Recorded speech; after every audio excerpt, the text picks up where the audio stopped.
So welcome everyone to Researcher's Desk. Today we have, this session is going to be chaired by Esther Gubi, and the presentation will be by Åsa Callmer. And we'll follow this with a new poem, which will be performed by Aaron Tuckey.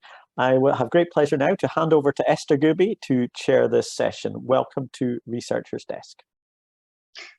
Yeah, thank you, Alistair. Hi, everyone, and welcome again to this session. I'm a PhD student at Karolinska Institutet, and I'm really happy to have Åsa Callmer with us today, who completed her PhD, I think it was in 2022, now 2020, I mean. I have all these notes on my screen now, but since I'm the one sharing, I don't have my introductory notes. So Åsa, correct me if I say anything wrong.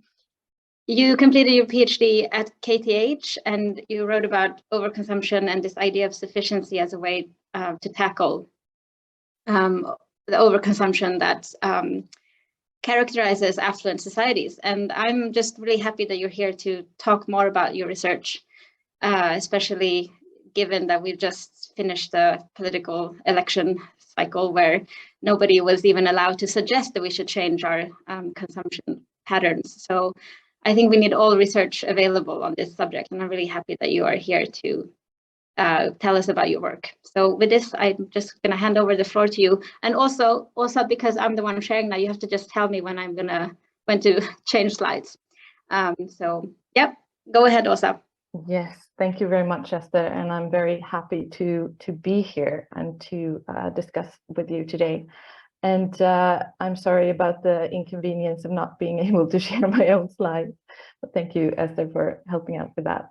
Yeah, so I'm, as Esther said, I am a PhD from, I have a PhD from KTH, which I defended in 2020, and I have recently started as a postdoctoral researcher at Örebro University in environmental sociology, where I will study the impact of the impact of social relations on overconsumption. How we can what can social relations mean to in order that hinder and make possible for less consumption or reduced consumption. You can change slides. So this is what I have been planning to talk about today. Just a very short background on unsustainable consumption and consumerism, and also talk a bit about why sufficiency is important in this context of the affluent consumer society. I will talk about sufficiency at the individual and societal level, and also touch upon central elements in sufficiency politics and what can be the key areas to address if we want to move toward a sufficiency-oriented future in Sweden. You can change.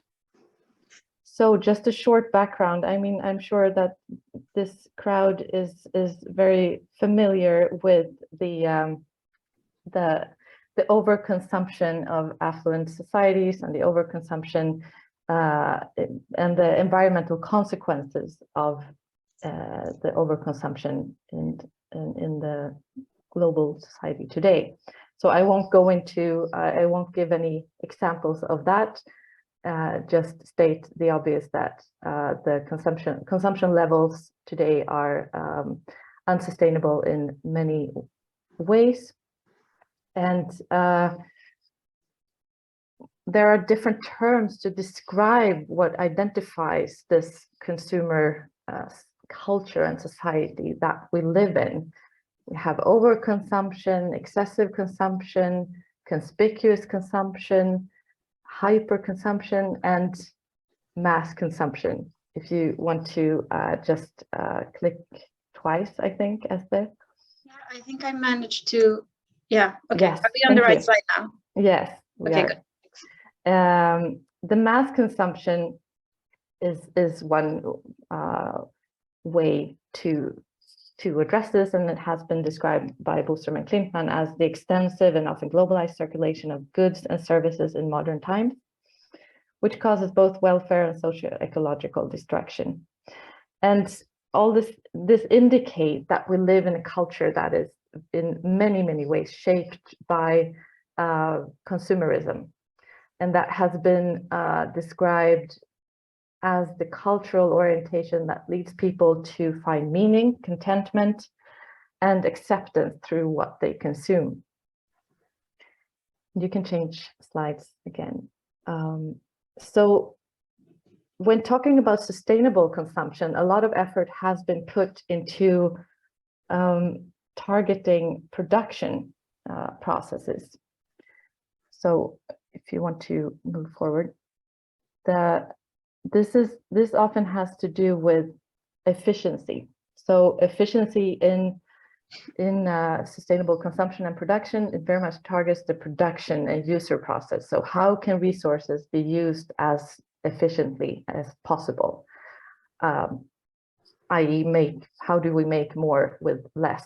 And this in turn runs the risk of creating rebound effects, where we actually it makes it easier to consume the same amount of resources because more of that which is more efficiently produced. So sufficiency, in turn, it targets the actual volume. So how can the total consumption and production be reduced? So this is a different approach. And I should say here that consumption is an example. Material consumption is what I studied in my PhD thesis, but sufficiency can very much be applied in all areas of society and not only consumption. You can change. And when sufficiency is discussed, one more. A very common parallel is to discuss, or synonym is enoughness or having enough, which is in contrast to this efficiency idea of making more with less. So a recent systematic overview of the sufficiency literature has identified this focus on a state of enough being a desirable end, both when it comes to ecosystems and planetary boundaries, but also when it comes to social and economic systems. And this, of course, highlights both the sustainability and the justice aspect of sufficiency. And to begin with to continue on the justice aspect of sufficiency, this is a very central element. If you want to change, Esther, please. This is a quote from 1999 by Wolfgang Sachs, who's a sufficiency researcher. And he stated in 1999 that in the future, for industrialized countries, whoever calls for, justice will be about learning how to take less rather than to give more. And whoever calls for equity will have to speak for sufficiency. And this is obviously stating that efficiency is simply not enough when there are limits to that which is to be shared. And as we all know, the Earth's resources are not an ever expanding cake. And then, of course, the affluent of the world, need to learn how to take a lot less than what we do today. So this is the justice aspect of sufficiency. And the next slide illustrates how sufficiency as an idea or as a logic is crucial when it comes to facing the environmental crisis that we are in today. This is a quote by Thomas Princeton, who argues that the need for sufficiency as a kind of ruling logic, in order to remind us that there are ecological limits to be respected, and this ecological or environmental criticality needs to be met with a different set of principles, Princeton argues, and the set that embodies social restraint as the logical analog to ecological constraint. So principles that can help guide human activities when our activities actually pose a great threat and great risk to human survival. So next slide, please. This is like the background to why sufficiency matters in this context of overconsumption and affluence. It's in regard to sustainability, it's very much a question about respecting planetary boundaries. And when it comes to justice, the sufficiency literature is very strict about that the existing environmental space that we have access to within the planetary boundaries needs to be distributed in a just way. And next slide, please. And I have, in my research, I have wanted to highlight that sufficiency is also very much a question about responsibility. It's a responsibility of the affluent, and that is societies, groups, individuals, to refrain from taking and to also retreat from that excess environmental space that that they occupy, or we occupy, I should say, today. But this is, of course, a tricky issue, and so I have been interested in how, or in order to do this, I argue that it can be, this responsibility can be shouldered both, and must be shouldered both on an individual and a societal level, but it's needed in order for that to happen. Affluent societies and individuals need to develop a sense of sufficiency, which we are very far from today. A sense of what is good and enough. So I have been interested in how such a sense of sufficiency can develop, and also how planning and politics might guide that transition to a more sufficiency-oriented society. Next, please.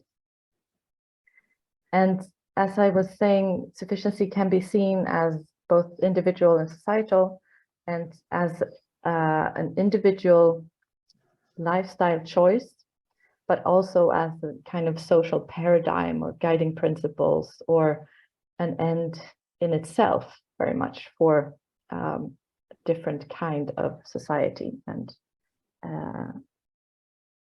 many times an economy as well. So just to mention very briefly about my research on sufficiency at the individual level. Next, please. For my PhD thesis, I did 2 case studies where I interviewed 2 groups of people who were doing different kinds of sufficiency-related practices. So one group was individuals who had practiced a buy nothing year, and the other group were people who had decluttered their homes using the very special KonMari method. And if you haven't heard about that, is the method developed by this woman in the picture, Marie Kondo, which is who has described this as you should only keep the things in your home that spark joy to you. So this is a very extensive decluttering method, you could say. And next, please. Some findings here. The results from these studies, they point to that sufficiency-related practices, they can change both our attitudes in regards to the things that we own, and to the consumption of new things. Reflection was a very essential element of both these practices, and that was also needed in order to develop this sense of sufficiency that many of the individuals explained that they had developed.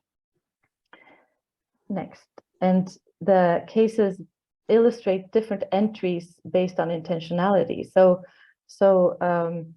the Callmer, what the case study of the Callmer showed that was that individuals, when decluttering their home and learning what was important, what was really important to them, that made them a lot more picky in regards to what they wanted to consume new. So whereas the Buy Nothing practitioners, they started this practice wanting to reduce their consumption or stop consuming, but what happened with the Callmer was that they actually, their decluttering resulted in them ceasing to want to consume. So they didn't consume as much after having gone through this process. And this this means that one sufficient practice can easily inspire another. And there was also an observed spillover effect between these practices. So more like cleaning out your closets that could actually inspire more sustainable practices in other ways. So good spiral effect.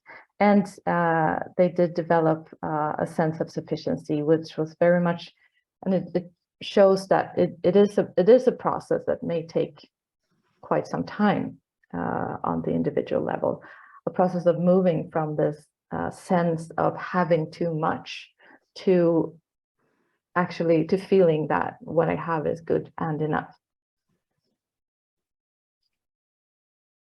Yes, and next, I will try to speed up a bit. So talking about the more societal level of sufficiency, I have, together with my supervisor and colleague Karen Bradley, we have identified some central elements in sufficiency politics. And this is, first of all, sufficiency politics is a politics that sets limits. That's a very central element. This element of limitations or restraints is at the foundation of the idea of sufficiency, and that is rooted, of course, in the recognition of the finite environmental resources and planetary boundaries. And these kind of limits can, for example, be in form of environmental caps or carbon budgets, or consumption corridors, or rationing systems to make sure that the resources are distributed more equally than today. It's also politics of less. Next. And that means that it's a politics that takes measures to against clutter or unnecessary consumption, and reduces also the impact of the market in society. For example, by prohibiting commercials in public places, public spaces. It's also politics of slower and closer, which means, among other things, the reconfiguration of work and of time. So limiting working hours, for example, but also to slow down the speed of production and society in general, making production and consumption more local also. And finally, it's a politics for well-being, which among other things includes a redefinition of what is at the core of the good life, what is well-being. And it's important that this politics focuses on well-being and other measures that are not like connected to economic growth. So increasing well-being is central here. And politics for well-being also includes a cultural reorientation with the help of politics. So next slide. And this, in the study that we did, we performed interviews with public officials and civil society representatives that working at local, regional, and national level with sustainable consumption and waste prevention. And in this study, we identified 5 areas that are key to address if we want to, or in order to realize an orientation towards a more sufficiency-oriented society. And the first of this is that many interviewees mentioned the difficulties that they experience in striving toward more sustainable and reduced consumption within the current economic and political system. And these were challenges, both challenges in regard to combining, for example, circular business models with existing linear market logic, but also a difficulty to work more strategically with sustainable consumption because of conflicting political and economic interests, often between quests for economic growth and profits for businesses on the one hand, and commitments to sustainability and waste prevention on the other. Current norms and habits and culture, the current ones represent direct obstacles to behavior change today, and it was pointed out that a shift in the current norms and culture, not only around consumption, is crucial for the potential to reach a more sustainable and sufficient society.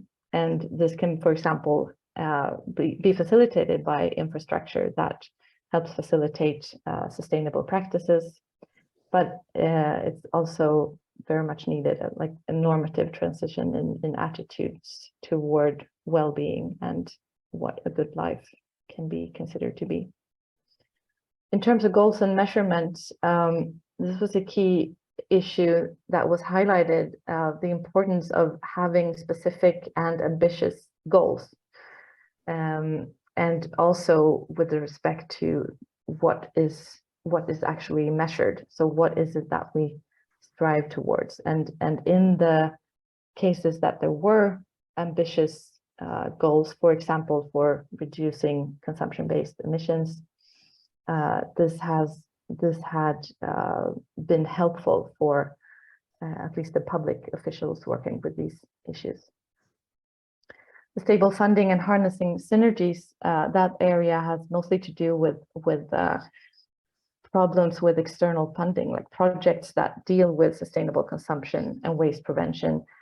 They are often externally funded. There is a sensitivity when it comes to shifts in political power in these, because they have often become like more, not in all cases, but sometimes they can be seen as politically sensitive. But there is great potential in harnessing synergies between sustainable consumption project and waste prevention projects. And a lot of the interviewees also describe that when waste prevention is not as it can be a more acceptable way to talk about reduced consumption, or to treat it as it can make it easier and more politically acceptable. The last one is public procurement that can be used as a very valuable tool to help reduce material consumption. And there is a lot of potential in the role that municipalities and regions can play in leading the transition toward a more sufficient society. And public procurement is one way to kind of set new standards for also for businesses, but for public consumption. And they can also set, regions and municipalities can also set clear and ambitious goals for their own operations. And for example, by adopting carbon budgets, that's another way. So I think I have exceeded my my time already. So I think I will stop there, and I'm looking forward to your questions and comments.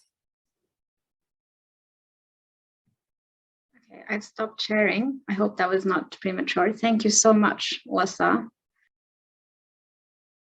And now it's a real pleasure to welcome Aaron Tuckey, who's going to perform his newly written poem on the carbon cycle. Aaron, the stage is yours. Thank you, Alistair.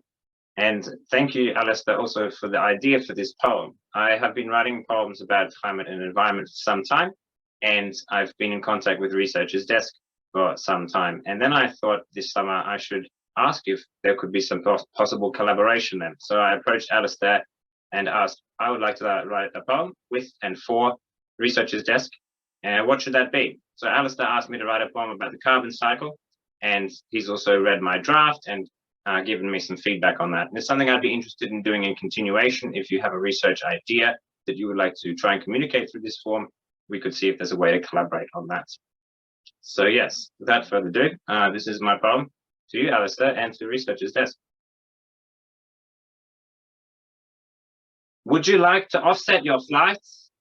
It costs only €3.99 and 15 seconds of your life. I don't know. How should I? Let me ask an expert. Can you hold the line? Alistair, could you spare some time? If I emit some carbon here, say a flight, can't I just buy some offset online? Well, carbon and carbon is all the same, but if you ask from where it came, then things might change. It's the carbon cycle that decides. The fast or green carbon, that's not actually green, morphs through trees and stumps and grass and shrubs back and forth to the sky. It's always changing when they live and breathe or rot or burn and die. You plant some more, and so it seems, you offset your flights. But the carbon that you combust from jet fuel was rather an ancient plant of being submerged in an anaerobic cesspool that condensed over time into a hydrocarbon molecule. Wait, but an ancient tree, that's still green. Well, no, not if you ask me. It's slow or brown carbon, that's not actually brown, that's been locked away for countless years deep underground, if not extracted through our toil and burnt as coal or gas or oil, then perhaps an emission from a volcanic fissure. But regardless, it's new carbon, reawoken, an addition, and it's warming the earth more each minute. And if you plant some trees, that's great. That I won't deny. But that only compensates the green, like the plants that rot and die. To compensate the brown, you must suck it up and pump it underground and hope that it stays down there. It's not as easy as it sounds. We haven't found a way to do it as much or as cheap as we consume it. So if you really want to offset that flight, perhaps you need to think twice. And if possible, you might find the price is a little more than €3.99.